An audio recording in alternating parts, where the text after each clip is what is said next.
Welcome to today's webinar. We are talking with Ian Cleary, who's the founder of both Razor Social and Outreach Plus, about how to strengthen and grow your business using email outreach. Now, I am a huge fan. Well, I forgot to introduce myself. My name's Susan Moeller. I'm the senior marketing manager here at BuzzSumo. I am a huge fan of Ian's. He is a conference speaker, and I always make sure I attend his sessions. If you are at a conference, make sure that you check out his sessions, because Ian is a great source of information. He knows how to communicate it well, and honestly, I've never had a bored moment in his sessions. So definitely a great speaker. Ian is the founder of Razor Social and Outreach Plus. Thrilled to welcome you, Ian. Thanks so much for taking time to be part of our session. Oh, I'm very happy to be here, Susan. Thank you very much. And thank you very much for such a warm introduction. I guess people will find out at the end of this presentation if I'm worth going to see in conference or not. So it'll be down to the quality of the presentation. So no pressure. No pressure. I'm betting on you, though. You're the only person I've ever seen do a tabletop Irish dance in the middle of a presentation at a marketing conference. I mean, that's like a serious level up. So well done. Well, do you know I did a breakdance once? It was Kim Garth at a conference in Chicago. Halfway through, I done some breakdancing, but there you go. Oh my goodness. You are ready. Ready, set, go. Here is Ian Cleary. Thank you. First of all, thank you everybody for tuning in. I know everybody's busy, so it's nice to set aside some time for this. I promise I'll make it valuable. You will walk away with at least a couple of tips that you will implement, that you will start thinking about, should I be doing this, and looking at, a couple of action points for you to implement. So I'm going to talk about building a more profitable online business using email outreach. So reaching out to people that maybe you don't know, maybe it's influencers you don't know, maybe it's press, maybe it's to generate leads, but it's people you don't know and you're using email to reach out. So my first question is, are you an inbound or outbound marketer? So quite often people say, oh, I'm an inbound marketer or an outbound marketer. Inbound is where, for example, you create a blog and you're attracting traffic in, so you're inbound, everything's coming into you. Outbound is where you're reaching out. So you might be reaching out to an audience through social media, through ads, for example. You may be doing email outreach. You may be reaching out through chatbots or, paid ads on Google. So there's inbound and outbound. Now, for me, it's like you can't have one without the other. It's not a case anymore of inbound or outbound. It's you have to do an element of both. So you're not an inbound or an outbound marketer, it's both. Both of them work together particularly well.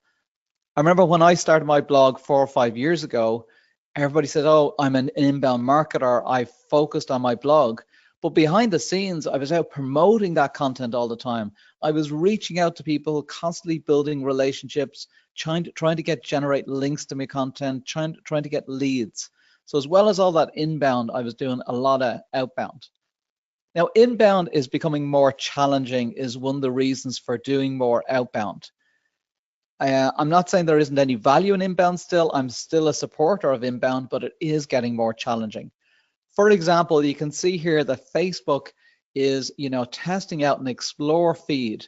So as well as the news feed, I'll have an explore feed. And in the explore feed is where all your page updates may end up. Now, if your page updates end up on the explore field, that's like being on page 2 of Google, right? Nobody goes to page 2 of Google, it's only page 1. And that's, it's likely to happen. They're testing it out for a reason. Wow. And we know reach has gone down. So I was even looking at the other day, when you search on Google, I was searching for travel. There's like right at the top, there's a box from Google and sending you to a Google place where Google are generating revenue from generating bookings, flights and stuff. So things are getting harder and harder to get on page 1 of Google and to drive traffic from social. So the biggest problem, if I looked at outbound from an email perspective, email outbound, I'd say the biggest problems are you reach out to the wrong people. So you're not identifying the right people to reach out to, so you get poor response. You're not personalizing the emails enough. So the personalization of emails is important, and I'll talk about that a little bit more. And it's more than just hi John or hi David, more than that, you know. And not following up. So when you do in a first email, it's following up because a lot of people may miss your first email for whatever reason, they're busy or whatever. So following up is important. Now, the biggest opportunity with email outbound is most people suck at it. This is the opportunity. So people reach out with poor quality emails. So if you do reach out with a really good quality email that's well researched, really nicely personalized, you will get good response rates from it. But most people are bad at this, and this is the opportunity you have to be one of the good people at it. So how do you generate more revenue for your business using email outreach? I'm going to look at 3 parts: generating leads, building links, and building relationships. Generating leads is simple because you reach out looking for business opportunities and then you get positive responses and then you generate business. For building links, what you're doing is trying to reach out, getting links to your site. So high quality, high authority links to your site, which drives up the authority of your site, which means you end up getting more traffic. If you've more relevant traffic, then you can turn some of that into business. And the third area is building relationships. And we know that as they say, your network is your net worth. The quality of the relationship is extremely important. So you can use this to start building relationships with influencers. All making sense so far, Susan? Yeah? Yeah, making total sense. And so I really like having you affirm that, yeah, this is hard. It's not just my imagination that generating leads in these ways is hard and possibly, and that it's harder than it has been in the past. So I appreciate that a lot. Cool. So the first part I'm going to talk about is building your outreach list. And the second part, I'm going to talk about the emails that you used when you're reaching out. So here's an example of using BuzzSumo, which I use very regularly for mentioned links. So what I'm talking about here is I'm tracking when people talk about me, but don't actually link to me. So you can see in there how to boost sales with social media storytelling on maximize social business. Over on the right-hand side, you'll see no link and you'll see domain authority 52, DA 52. So domain authority is a number out of 100. The higher the number, the higher the authority of the site. So this is a good authority site because the domain authority is 52 and they've mentioned me. So they've mentioned Razor Social, but they haven't linked to me. Now, as soon as I get that notification from BuzzSumo, I'm going to reach out to them and say, thank you very much for the article where you mentioned me. If you don't mind, could you please link back to my website here? And if you do that quickly after they write the article, there's a very good chance they'll link back to you. And that's a good quality link to get, which is going to help with your traffic. So I would use that link, the monitoring mention links, and get lots of links on a weekly basis just because of this simple thing of people mentioning but not linking to you. Second, I use BuzzSumo I use it for a lot, but these are 2 reasons to use it. Another one is looking for influencers. So if I want to look for influencers, what I like about it is I can produce a really highly targeted list of influencers. This is looking at the content marketing point of view, and I just picked out a few off the list and look at the people at the top of the list. I'm going to look over, particularly I'm going to look at things like the average retweets.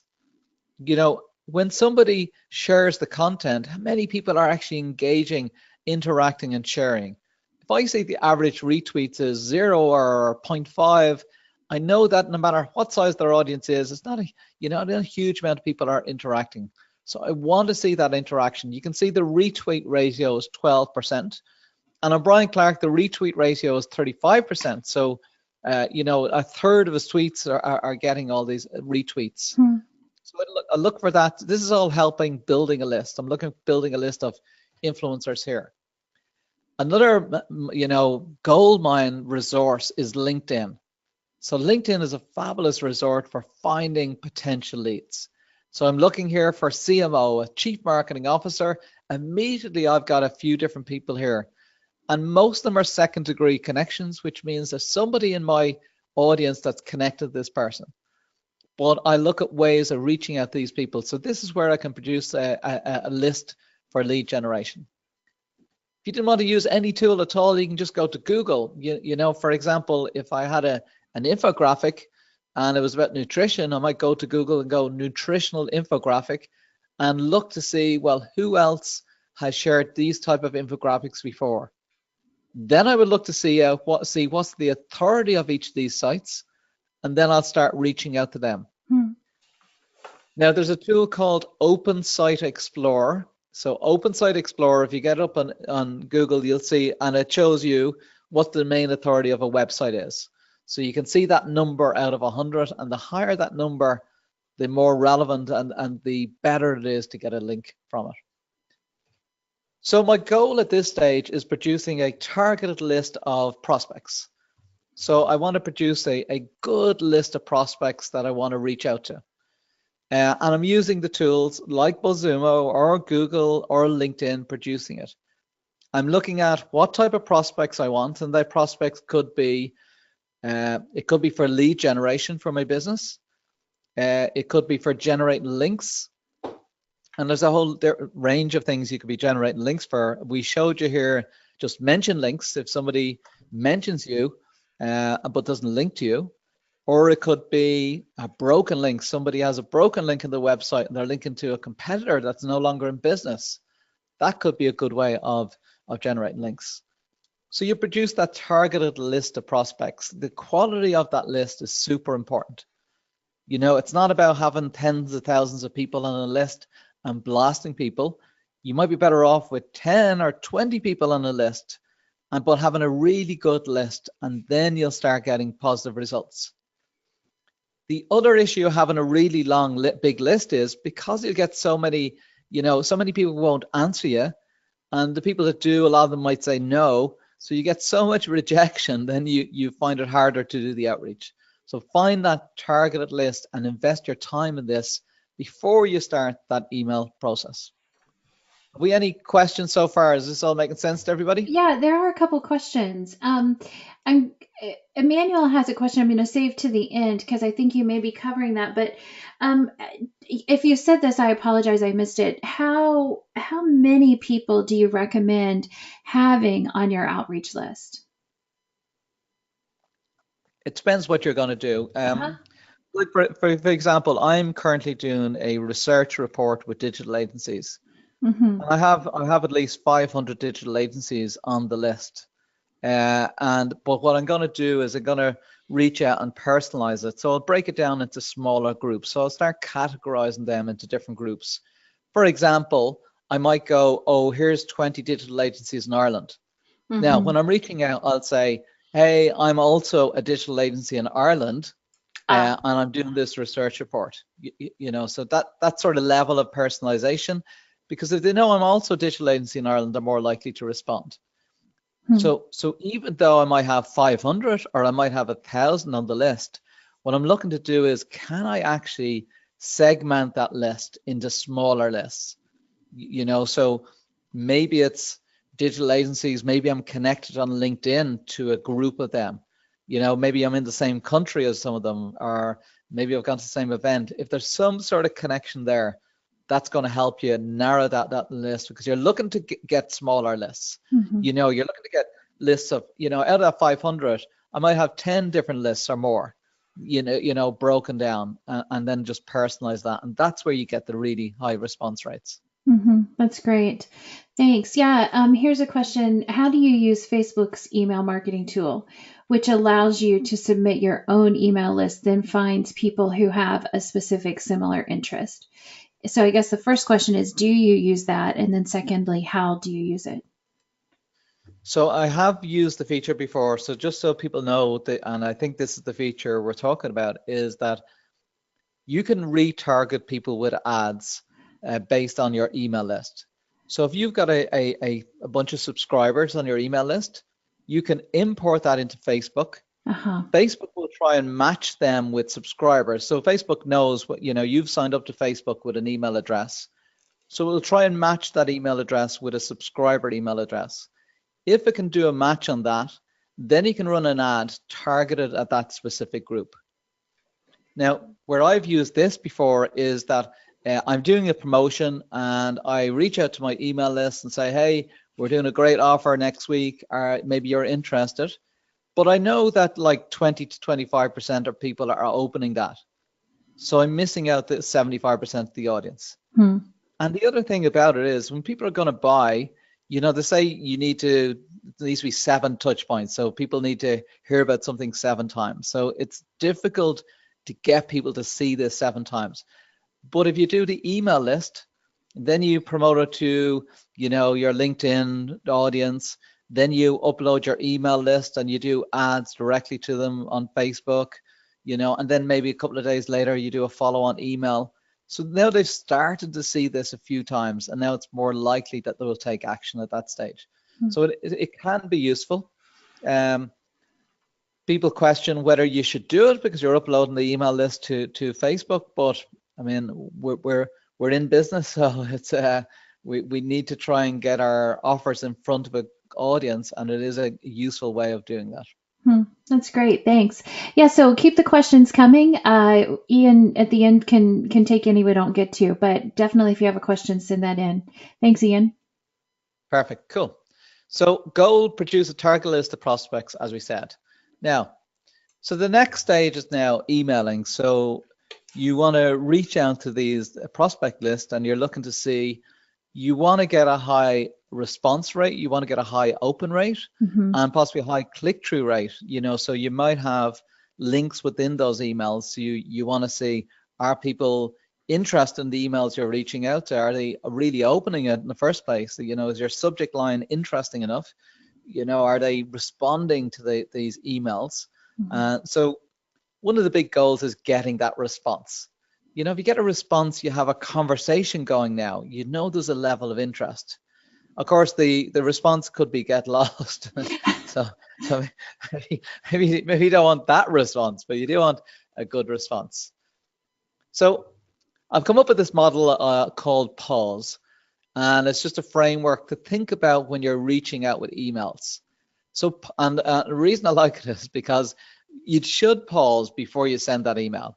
It's not blasting everything out. It's taking a step back and thinking and making sure you've got a good quality list and a good email, so people receive this email and go, actually, this is interesting, or this was nice enough from a person that I'm going to respond back, getting that conversation going.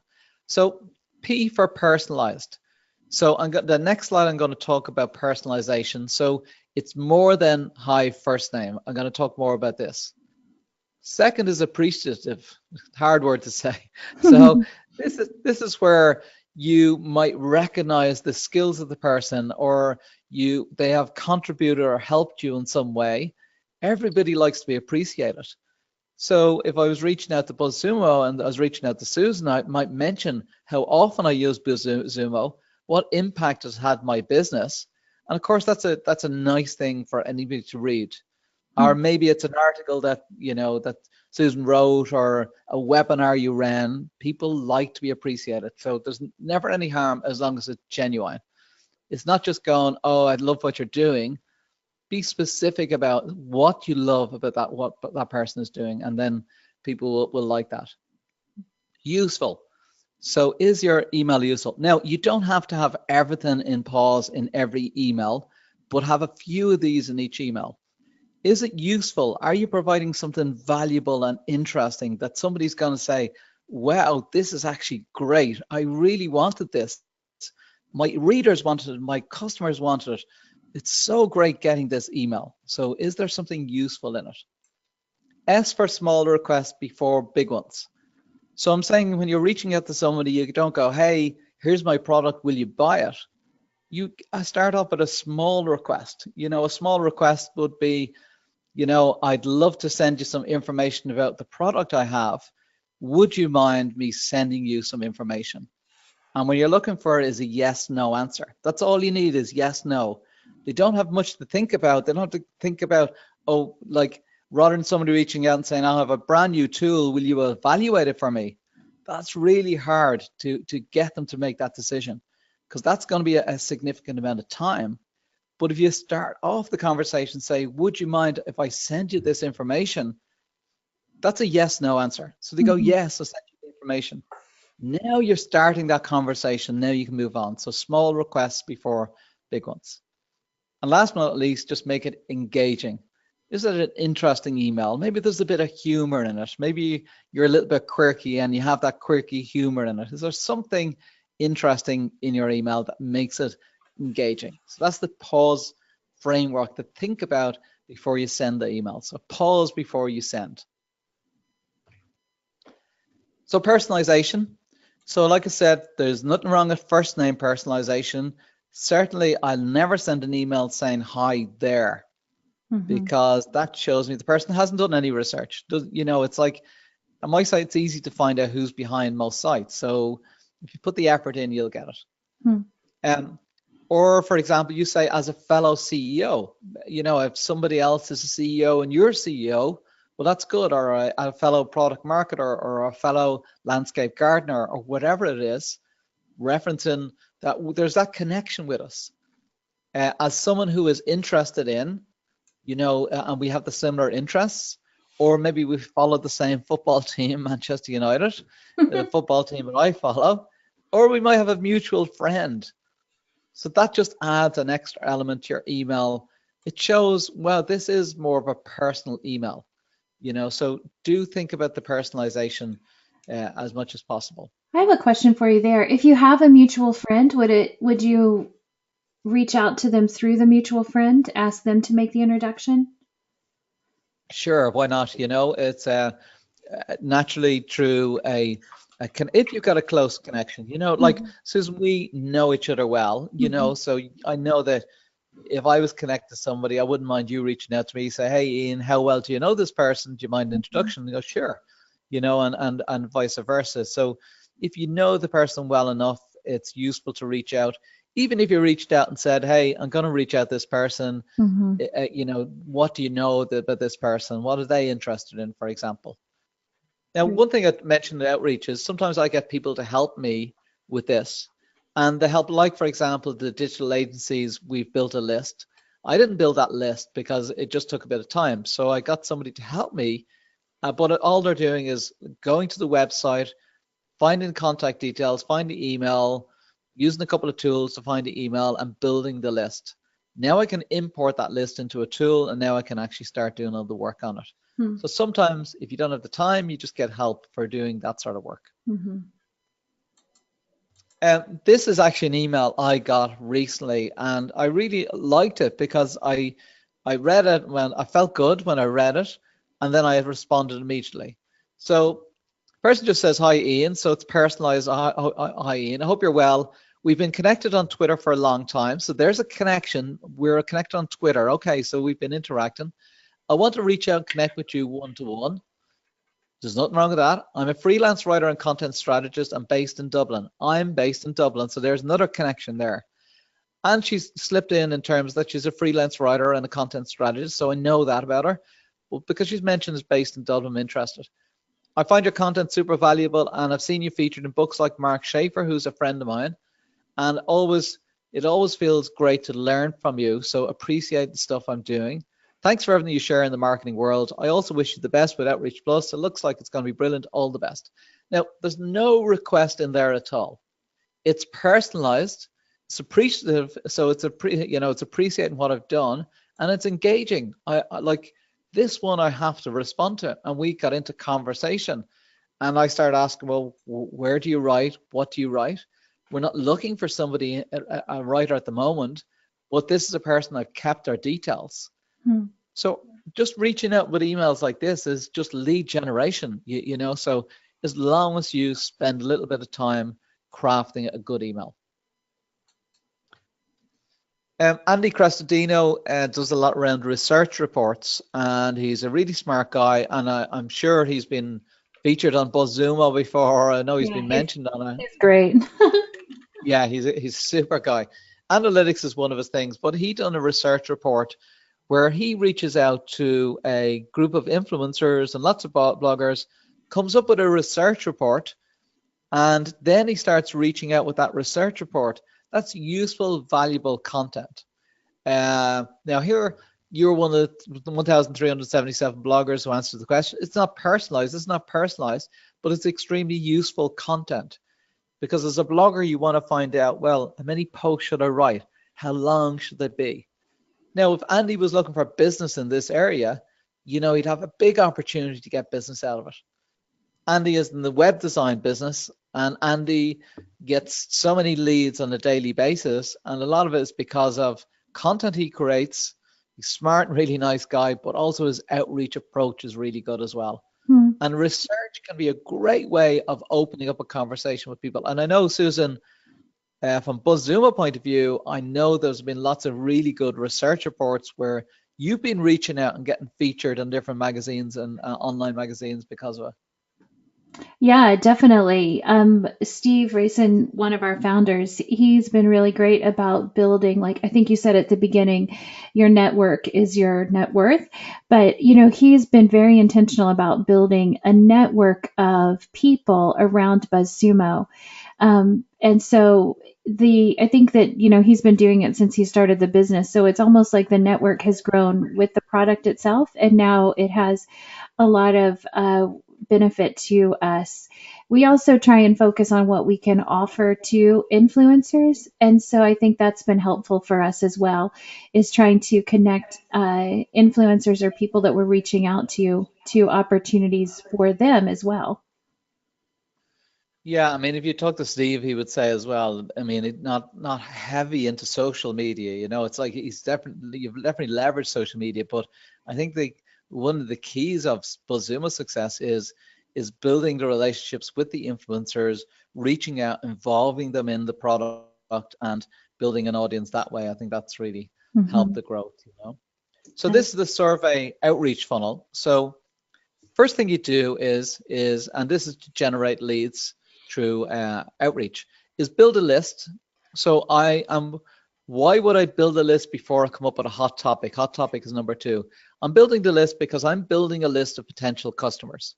So I want to have a list of potential customers there and go, okay, here's the group of people I want to target as potential customers. Then I'm going to look for a hot topic that's hot for them. What are they really interested in that I can solve with my product or service? Something like, for example, if it was in the social media space and I knew that Facebook was a challenging problem and I had a product that was going to solve their organic reach problems. Well, I'm going to come up with a survey about organic reach, and I'm going to reach out to people with Facebook pages that probably have relatively low reach but a big audience, because they want to solve that problem. And I'm going to show them a survey that's going to show what problems people have and give suggestions about solving it, and I'm going to generate business. Hmm. So I'll come up with a list. I'm going to build a hot topic. I'm going to create a simple survey. So all I'm going to do is go to something like SurveyMonkey, ask 10 to 15 questions, and then I'm going to reach out to them and say, hey, we're doing a survey. I'd love you to be involved. As an influencer within your industry, I'd love you to be involved. When we produce the survey, we're going to mention your name alongside other names such as other influencer, other influencer, other influencer. Hmm. When you mention them other names, they will want to be mentioned with these influencers. So they will want to respond. Now, your list will include influencers and potential customers. The influencers help you reach more people, and the customers then will, when they see influencers involved, they'll want to be involved, or potential customers. Then you reach out and share the results with them. And when they see the issues within that and potential solutions, then you may have conversations with them about, hey, we're the people to solve it. But surveys are a brilliant form of content because that's where you get a lot of links to your site, you'll get a lot of shares, you'll have something great to reach out to influencers, something great to reach out to press. Press are always looking for unique data, and everybody wants this unique data. So do think about surveys as a tool for reaching out with something valuable. So number two, lead generation. So this was an engaging and useful email I got where the guy says, my name is Steve Paul, digital marketing specialist. I'm going to skip through this, but I noticed a few technical errors in your site. After closer inspection is related to these four things. I can send you over a report which shows you all the above. If I'd love the chance to help as well. However, this report will at least give you a gauge of the quality of what I do. Is this the best email to send it to you?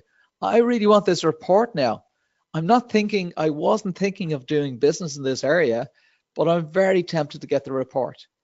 So you're reaching out with something that's teasing enough that's going to entice people to respond and go, yeah, send it to me. And then when you send it and you see it and you see, wow, this is a good report. If this is the report they give me for free, what could they do for my business? Hmm. So it's reaching out in a useful, authentic way. Now, number 3 is getting press. So again, if you get press, that can build your brand. It can drive relevant traffic to your website, which you can turn into business. Now, if I go to inc.com, I know that inc.com, inc.com, they're a very big site. Anybody that's a guest author there typically writes 2 to 3 times or 4 times a month. If you are writing that often and you're not a journalist, you will struggle to get good content. Every week you'll be thinking, I need an idea for new content. I need an idea. It's constant because I know, because I'm in that position, I'm always looking for new ideas. So it's not that difficult to get featured on these through the guest authors. For example, Marcel here is principal and founder, Leadership from the Core. So he's not an author. He's a founder of a company. We have his Twitter address. He's writing about simple ways he can practice emotional intelligence every day. If my business is based about emotional intelligence, I'm going to reach out to Marcel. I'm going to tell him that I have a background in emotional intelligence if I do. I'm going to talk about the article. I'm going to tell him that I shared it with my staff if I have, and they loved it. So I'm going to show appreciation. And then I'm going to open up something to discuss with him. I'm going to say, hey, you covered these 9 points, but you didn't cover this one. I was wondering why you didn't, or do you see this as important? So you want to get that conversation going. Now, once you get that conversation going, you could say then, did you ever consider covering this? And I go, no, I didn't. Well, here's some information. And before you know, you're getting links from these sites. And going back to Steve with his outreach, I know that you recently done a report on headlines, analyzing something like 100 million headlines. And I know you got featured in lots of big magazines, and I think it was a dual approach. One was reaching out and saying, hey, we're publishing this a week or two. Love to hear your feedback. And then 2, when it's actually released, reaching out and saying, here it is. Yeah, that's one of the things that I've learned from Steve is he likes to involve people in the process. So having it means planning ahead, having the content ready enough to share with people and get their input, wait for their input, and then adjust based on their input. But yeah, that was really successful for us. Cool. I mean, I do that with research reports. Before I when I come up with the questions, I reach out to some of my influencer friends and get some feedback, and then I get them to fill it out, and they feel involved in the process. Yeah. So by reaching out before you have the research, maybe they'll give you feedback on what type of research they'd like to see included in it. And then when you produce the research, they feel a sense of ownership, or they feel they've contributed somehow to this. So, okay, so why would you use a tool then for outreach? So I suppose there's specialized email outreach tools that allow you to help you to manage this outreach. For example, the thing about using a tool is if you're not using a tool, quite often you lose track very easy. If you're using an Excel spreadsheet, you lose track. So it's a list of things in an Excel spreadsheet. And after a while, then you can't figure out, did I reach out to this person last week or 3 months ago? And what did they say? Sometimes when you reach out to people, they say, no, not never or ever, or they may just not respond, or they might respond and say, not the right time for me, I'm not interested now. Well, you need to know this information so you can reach out in a couple of months' time and say, hey, you said you weren't interested a couple of months ago, maybe this is more interesting. So you need to track it, and that's the tools help with the tracking. You want to track, are people opening the emails? Are they clicking on the links in it? Are they responding? And then you may want triggered events based on this. For example, if they don't open the email for a week, maybe you want to automate a follow-up just saying, hey, I see you haven't responded to that one, things like that. Or if they did click on the link, there's an interest there, so it's worth following up at that stage. A lot of the tools well have like advanced mail merge, so you can personalize your emails. So you can build a spreadsheet, put in somebody's title, put in the country they're from, And then you can build out the emails and personalize. So even if you have 50 emails, you can still replace Dublin with Paris, with Hmm. London, depending on the agency, for example, in my example. And the thing about a lot of these clients use the own email clients. So this is not, when you're doing this outreach, a lot of it's to people you don't know. So you don't want to put them into a MailChimp and send them out and blast them out there as a subscriber. They're not subscribers. So you want to send them through your own Gmail client or Outlook client or whatever. So that's the reason why you want to use a tool. Here's a couple of tools, outreach tools. Mailshake is a really good tool. I like it. It's quite simple, straightforward. It's good for outreach. Ninja Outreach is more complicated and more expensive, but it has good functionality. And of course, we do have our own tool called Outreach Plus as well. So there's a few different tools you could use that are specifically designed for this outreach. Now, we're actually just at the moment, Susan, if you don't mind, I just want to tell everybody there's an offer we're running at the moment with Outreach Plus. So it just happens to be at the time. So we're with Outreach Plus, we are promoting that to our audience at the moment at a 50% discount. Mm-hmm. And I just said we'd open this offer here today, just in case anybody was interested. We're closing the offer on Monday, actually. And anybody signs up, there's a 2-week trial, so there's no payment initially. It's a 2-week trial, and it's 50% off our prices. And we're doing the special promotion till Monday, and actually we will release it to our own audience. And I just said because we're doing this webinar, we might as well. So if you have any interest, Thanks, you can go Ian. to outreachplus.com. Yeah? Yeah, thank you. That's great. Cool. Yeah, so if you have any interest, go to outreachplus.com/BuzzSumo, and there that will bring you straight to the offer. Okay, so the summary of presentation is it's not inbound or outbound, it's both. You know, blogging still is effective, YouTube can be effective, social still has its role, even though it's more challenging, so you can still get it inbound. But to get inbound, you need to do outbound as well. So you can't just sit around and wait for this traffic. You need to go out and promote your content, promote your research report, promote your, generate your leads. So you need to do inbound and outbound. And email outreach is the quicker route to growing your business in terms of if you want to grow your business tomorrow, it's going to be quicker, doing email outreach rather than building a blog. A blog is going to take time and effort to grow that audience. Still valuable, but it takes time and effort. So while that's growing and building, do the email outreach immediately and start getting feedback, start getting leads, start promoting the pieces of content you have. As your audience grows and people get familiar with the content you have, it just gets easier and easier. So it's, you don't have to do as much outreach. You do much more targeted outreach. So inbound and outbound, and use email outreach can certainly help grow your business. That's great. Thank you. Those are really You're helpful welcome. tips. I appreciate it so much.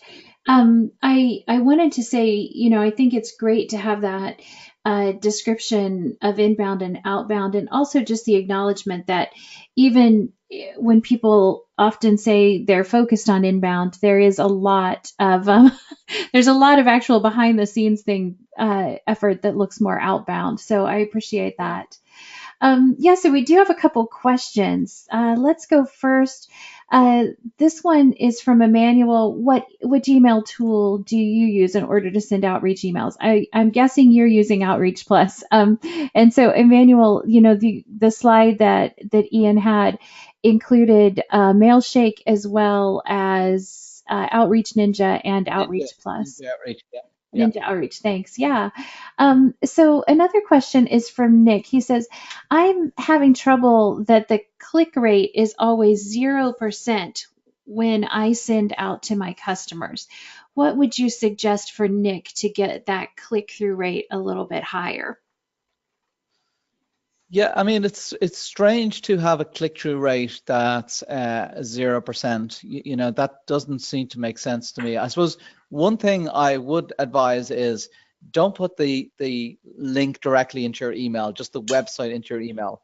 Use words that are linked to that website. So when you click on it, it goes to the website, but you don't see the website link. That'd be one. I mean, I generally, in my emails, I would look for a couple of opportunities to link to something. So if he's reaching out and it's a blog post, for example, you might go, this week I'm writing the blog post about, the best forms of landscape gardening, and I'd link landscape gardening. And then later on I'd say, and here is the post, and then I'd put the words there and a link to that as well. So I Mm-hmm. may look for 2 or 3 different occasions to link.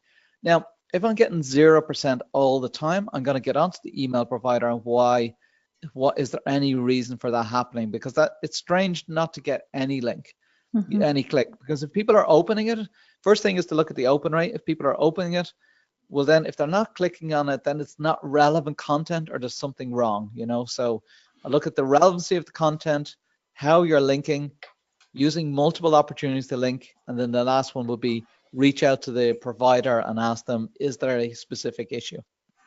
Yeah, I think that's great advice. I know too, like we work as a team at BuzzSumo. And so before we send out any email messages, they're all reviewed by 2 or 3 people. And it's very collaborative. So it helps, I think, to have other people look at your messages just to see if they could be shorter or more compelling or something like that. So that's another option that has been helpful for us is working with a team.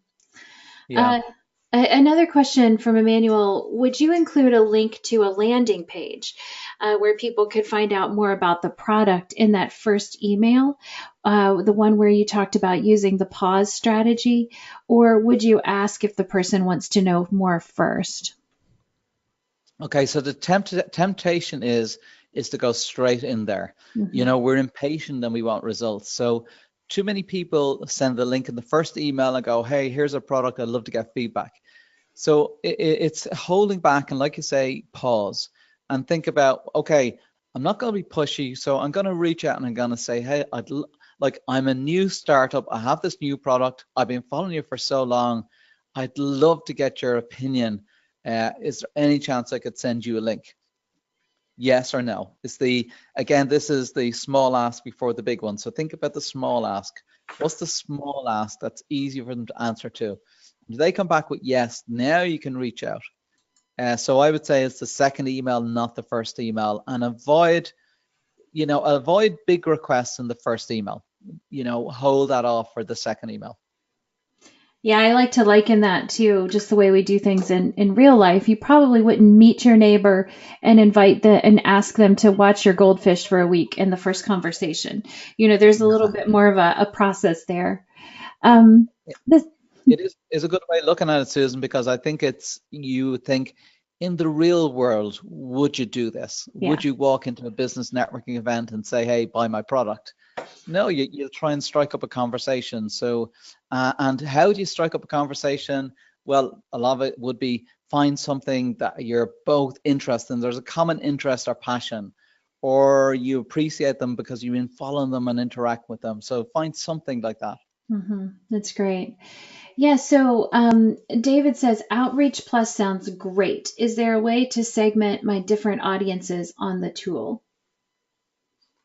Well, what you do is there's segmentation based on project and campaign.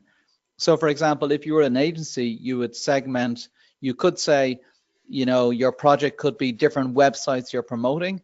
And then within that, then you have a campaign. And then within that, you have a different type of campaign. So you can say, well, this is a link building campaign, for this specific customer or this specific website. So that's the way you'd actually narrow it down and group for your outreach. That's Now, great. if you're not using a tool and you're using Excel, or whatever, you'd still in Excel have categories, so you'd still on your list try to categorize that list. Yeah, great. Um, so that's really helpful. Emmanuel has another question about, do you have a recommendation regarding subject lines and A/B testing? Do you recommend A/B testing subject lines?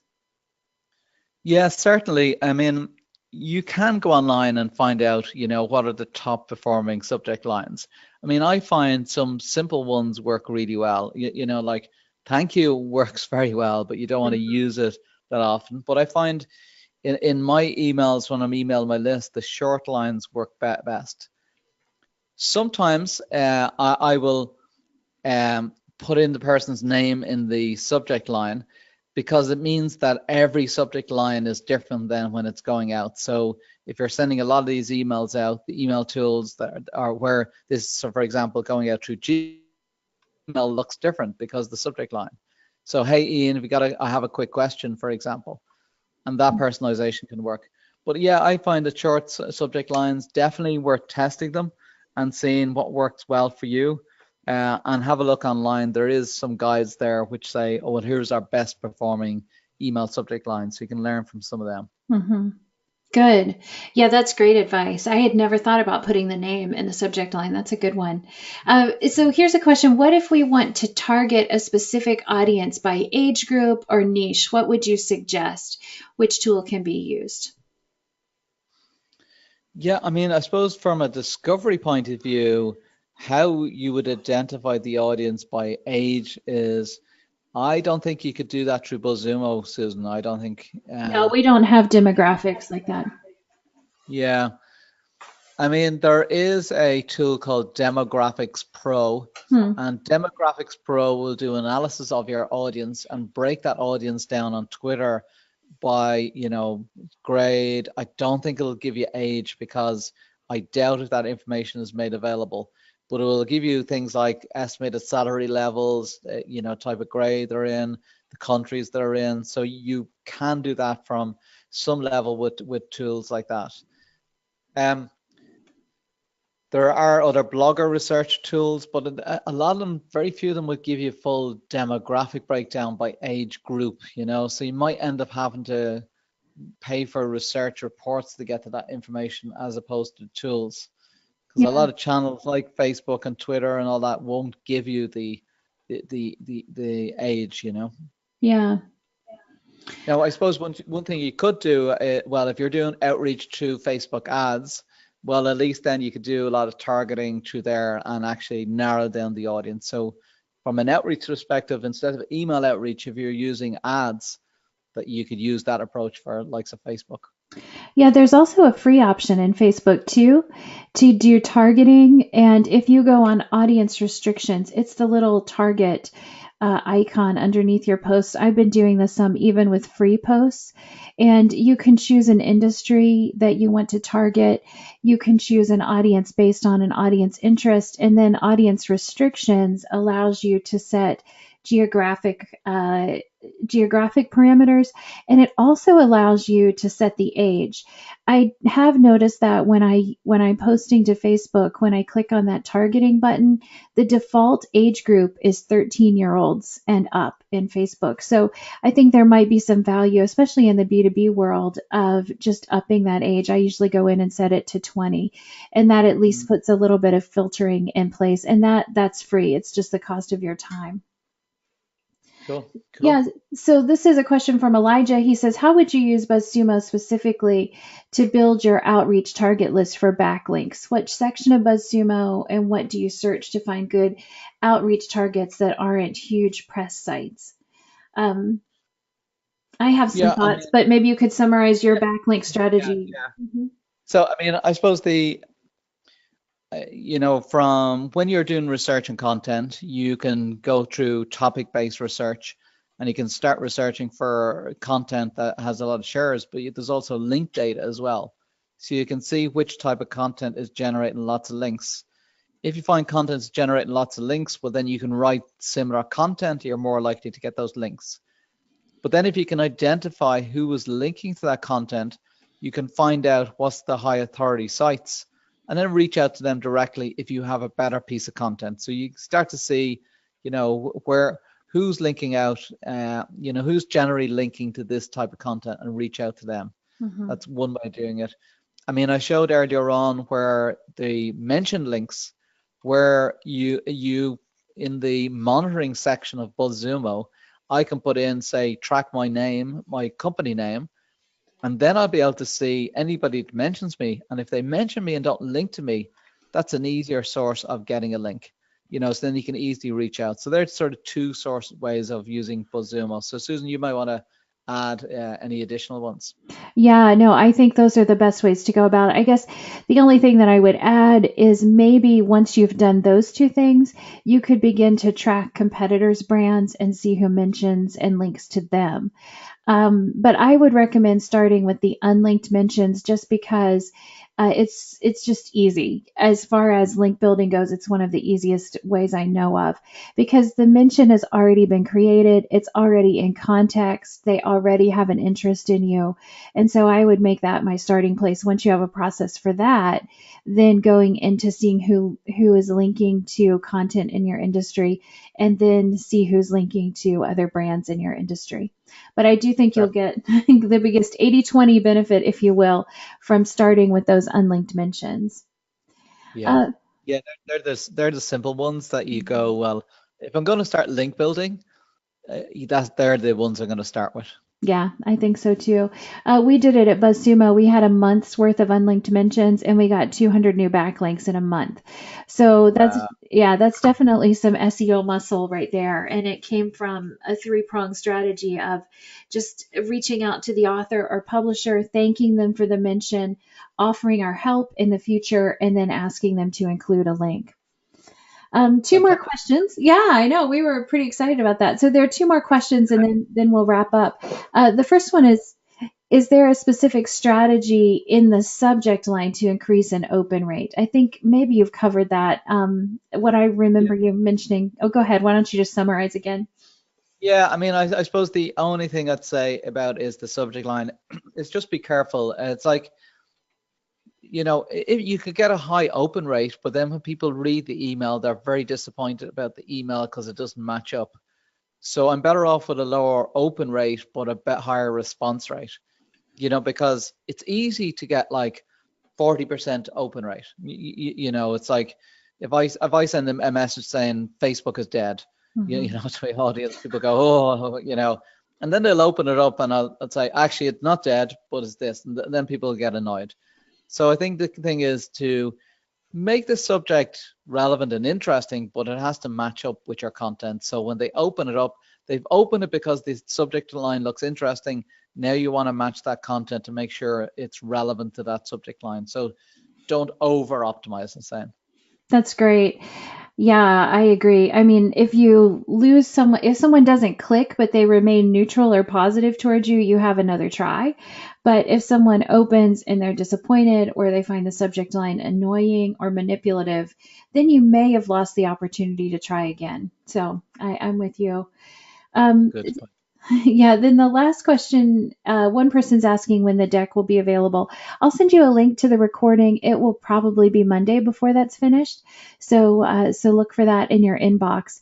Last question from Nick. How does Outreach Plus compare with other email marketing companies? What would you say are your key differentiators? Yeah, I suppose in terms of it's not a MailChimp or a ConvertKit or an Infusionsoft, that's really for looking after subscribers. So this is more when you're generating, you may not have contact this person before, or you're building relationships with influencers, regular communication. So it's not like a newsletter list. So they're a different set of tools. Now, if we looked at the tools in our category, how do we compare it to Ninja Outreach or Mailchimp? It's hard for me to say because I'm Yeah. biased. So really, it's just have a look at the functionality. I think there's a few great tools. I like Mailchimp is a great tool. So just do a comparison and you'll have a look at the feature set and see, and have a look at the pricing and make your decision from that, I think. Yeah, I think that's a great answer. It's really hard to compare. And sometimes it's something as simple as a user interface that's just preferred by one person or another. Yeah, Um, yeah, I, I love the look of the Outreach Plus and its crisp lines, so I'm enthusiastic about that. Well, cool. that's our last question for today. And I just want to say again, Ian, thanks so much. This was tremendously informative. And thanks to everyone who joined us today and contributed your questions. We certainly appreciate your time. You can reach out to me, Susan at BuzzSumo. You can also find me on Twitter at Susan C. Moeller. Ian, if people want to connect with you, how should they do it? Sure. Well, I'm at Ian Cleary at IANCLEARY, or email me at ian.cleary at outreachplus.com. Would be one of my email addresses. So Great. And thank you don't very much. forget, And thanks, Susan. Thanks yeah, for having me on. Thanks for everybody for tuning in. thank you. My pleasure. Don't forget you have to Monday to take advantage of Ian's introductory offer to Outreach Plus. Thanks, everyone. Have a great day. Bye-bye.